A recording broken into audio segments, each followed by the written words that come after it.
Hello, I'm Mark Baer. You're watching YourTown television. I'm with Sam Trust. We're talking about his book, Would You Trust This Man with Your Songs? So welcome. So this is a continuation of where we are, and I've now had a chance to actually read the book. And let's start with your into the Hall of Fame, it's Music Publishing Hall of Fame. Well, it wasn't the Music Publishing Hall of Fame. It was a branch of music publishing, particularly background music. And the reason I guess I got in there, I was one of the early proponents of background music libraries. Now, background music libraries in the early days used to be called music by the yard because it had no composers attached to it. Composers would write background moods and interludes, which would be put in libraries and put in films which were not controlled by the major film producers. So it was sort of thought to be a back alley type of music. Right now it's extremely prominent, and there isn't a major production company or studio that doesn't use background music libraries, but that's only happened in, say, the past 20 years. I got involved with it when I was at BMI, sort of a circuitous route. A background music publisher would come in and talk to me, and there was no way of tracing or logging background music. So what was done is they would come in and negotiate a fee based on the number of stations that they had and what they would propose that it was worth, and we would negotiate, and a fee was given each year. So very little consideration was given to these background libraries, and very little was paid. If they managed to pick up one of the cues, ASCAP was paying something like a penny as opposed to a feature song, which would be worth a lot more. I found that in one occasion they were extremely useful. At that point, a number of stations had taken out per program licenses, which means unless you had a song in a per program, they weren't going to pay you anything. So if a station had a blanket license with ASCAP and they decided they weren't going to use much BMI music, they would just play ASCAP music and nothing, and we would be shut out. And therefore, we had a per program license with a number of fairly big stations. Well, at that time I was director of logging, and I would see where these background libraries would come in, and I said, hey, those background libraries are ours. We can hit them for this. So I pointed out to the powers that be at BMI at that time, if for no other reason other than nuisance licensing, we've got these stations. And all of a sudden they became attractive, and they were starting to make some more money, and a system of crediting these libraries along with other film scores was developed by me and the chairman of the board of the company, and background libraries became more prominent. And when I got into the business, I always had a background library prepared for the company I was with, and I was known as a specialist in background music. And actually, when the Production Music Association was organized, I was asked to be the president, but that was close to the time I was retiring, and I said, no, it's not for me. But I always stayed in touch, and I guess because of my participation there, I was put into the Hall of Fame. Well, it's pretty amazing. So your career in this book, I was saying it's really a movie, because you span, it's just basically kind of, I think, because of some of the wonderful characters. That's true. And just for no particular reason, I just want to go through a few of these people in this book. Judge Burton was really interesting to me. Judge Burton was probably, during the period I was there, the most powerful executive at BMI, even though he wasn't president. I was there when Carl Haberlin, the original president of BMI, was still in that position. When he died, the obvious candidate to come in was Judge Burton. At that time, he wasn't a judge. At that time, it was just Mr. Burton. He was a little guy, heavy set, wore thick glasses, with a Fritz haircut. He walked like a tough guy, and he was feared.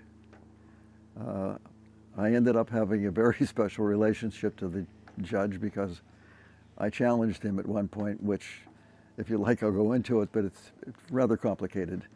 What actually happened is I knew more about background music crediting than his vice president, who dealt with film writers in the West Coast. And he stuck with information supplied by the West Coast vice president. And I said he was wrong, which he didn't like.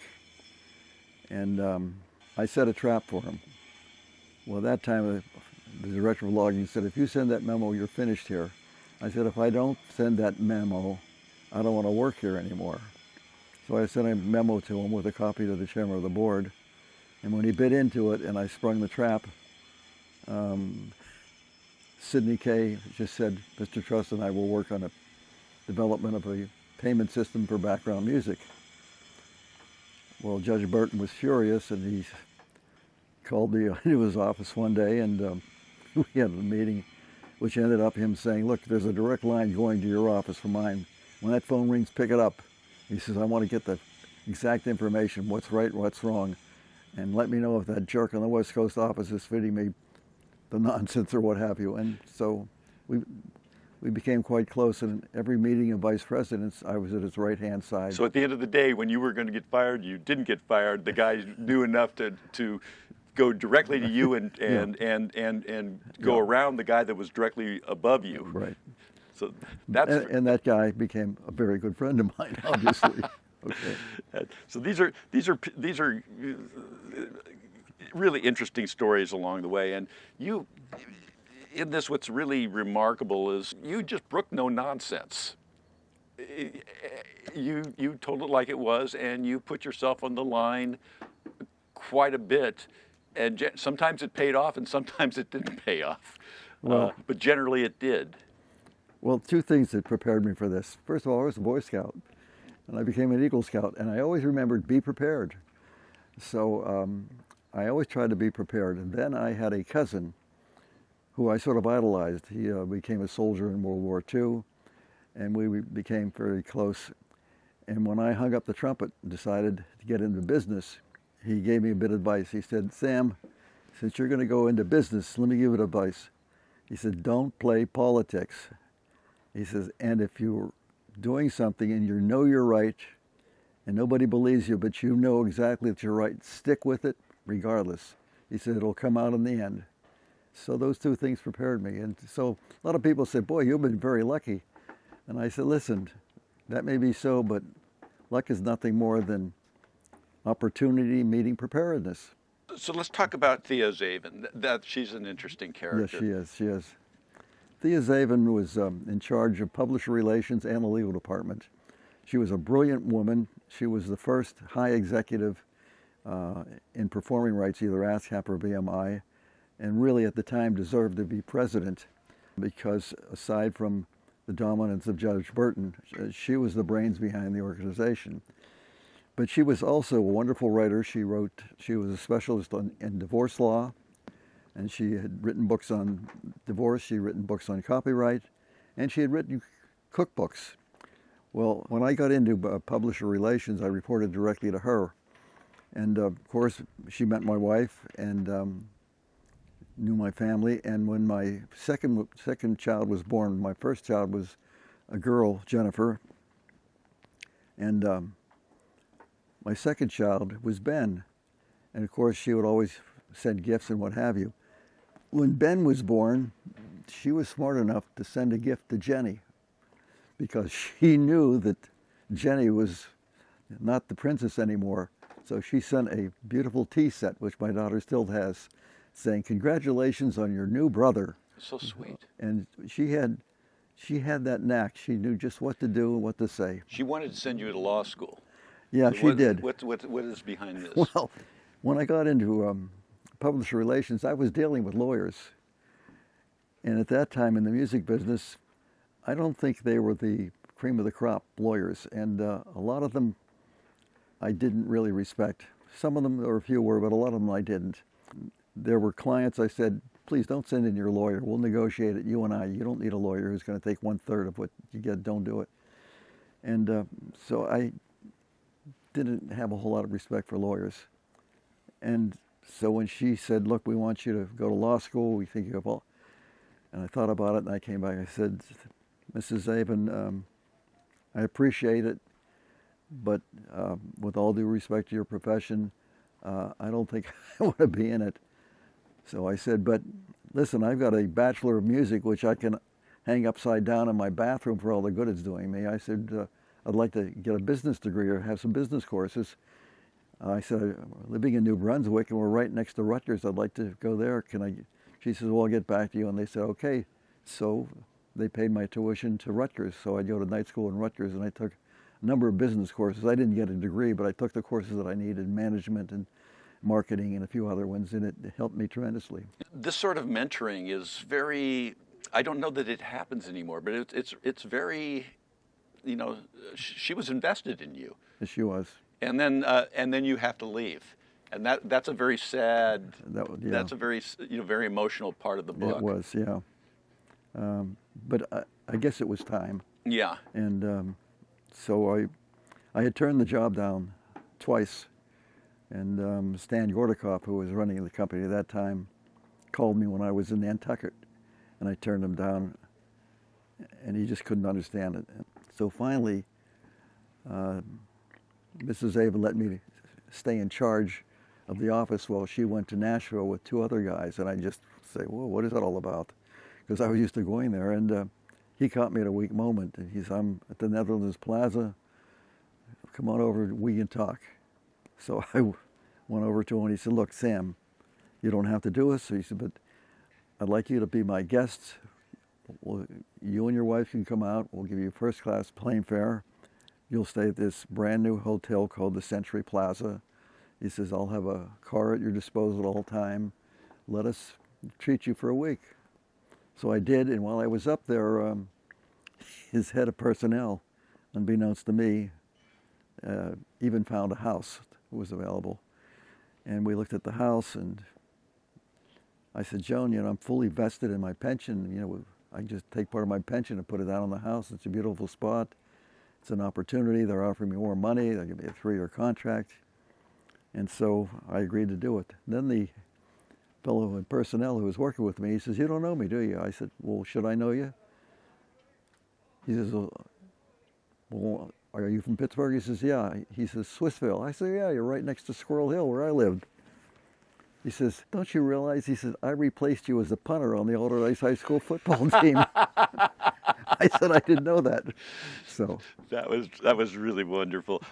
In the book, you describe a Damon Runyon world, and again, we're in a time when people don't know what a Damon Runyon world means anymore, because characters, you know, we're losing a sense of these people. Let's some of these ones that appear in the book. Sir Lou Grade. Well, Lou Grade was he was a gentleman who introduced commercial television to Great Britain.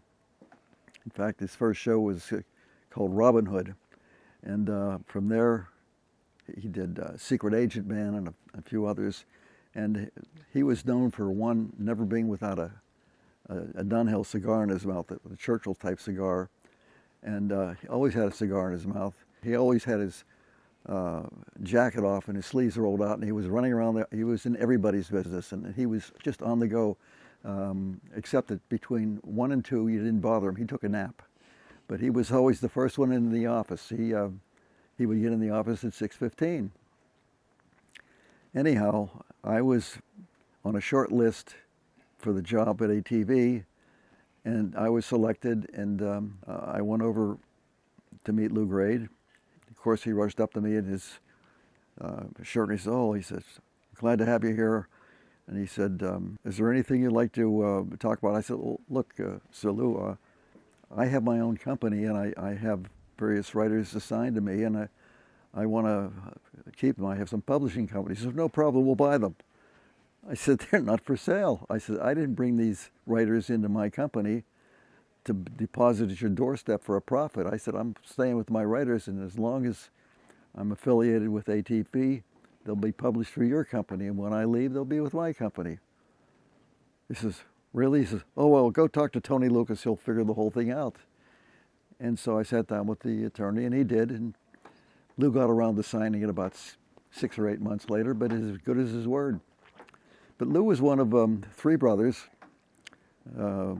actually the Grade brothers, although one of his brothers was known as Bernard Delfont, who was a highly placed executive in the hotel industry there.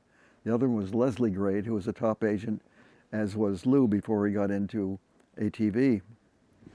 Well, Lou was a Sir Lou, but he was being knighted to become a lord. And so Lou had his mother living in a penthouse in London, and her name was Mrs. Winogrodsky because the family's name was Winogrodsky. So when he was knighted, Mrs. Winogrodsky went through the line to be greeted by the Queen, and the Queen, knowing of Leslie Grade and Bernard Delfont and Lou Grade, said to Mrs. Winogrodsky, Mrs. Winogrodsky, you must be very proud of your son. And she replied, you also have nice children. You also have nice children. Yeah. I'm Mark Baer. I'm with Sam Trust. His book, Would You Trust This Man with Your Songs? We'll be back for another segment.